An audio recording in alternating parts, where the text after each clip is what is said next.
Pitch Perfect 2 is a 2015 film that is obviously the sequel to Pitch Perfect.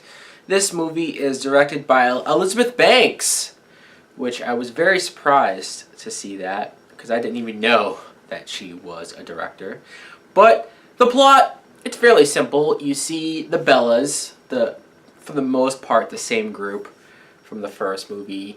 They're defending their title as champions of the a cappella several contests, but they get into trouble and they get suspended in their college, but they're still able to go for this one particular contest. If they win that, then they get out of their suspension, and this is also the movie where they finally graduate college.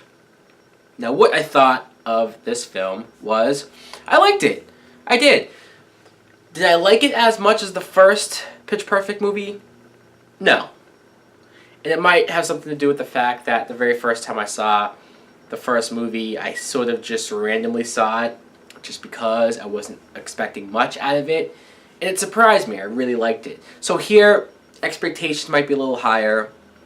I do feel like it had a lot of funny moments and jokes, this one. But there were also some other jokes that I thought maybe were a little forced or just didn't seem too crass for this type of movie. A lot of racist jokes, especially from John Michael Higgins and Elizabeth Banks, because obviously they play the two announcers at these contests. And don't get me wrong, they were hilarious. But some jokes I was like, wow, they really went there, huh? Why not? As far as the main cast, you have Anna Kendrick as Becca, obviously. I like her little story, how she's looking more towards the future in her life. She's getting an internship at this record place. Brittany Snow as Chloe. She got more to do in this movie, mostly because Anna Camp isn't here.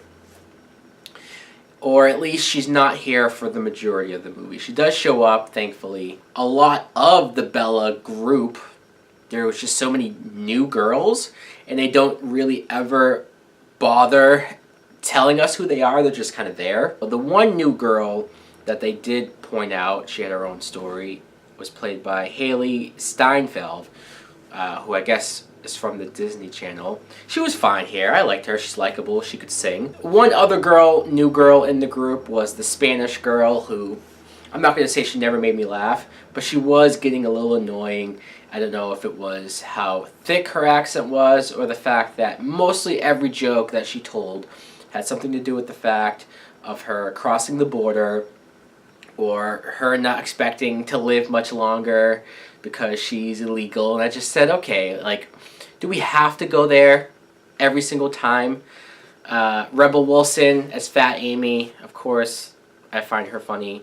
The singing and the songs, technically you could say this is a musical, but I never really look at it as a musical. I look at it more as a comedy that just they sing songs. I think it's more natural and organic, the fact that they're in these competitions and these contests, so that's where the singing happens. It's not just, they don't just break out into singing randomly in the hallway or something. I think if you like the first movie, you'll enjoy this one.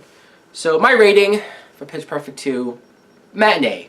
Matinee. Definitely check this movie out. First movie I would have given a full price, so sure, I don't think it's as good, but it's still pretty good. Thanks for watching. Like, comment, subscribe. Later.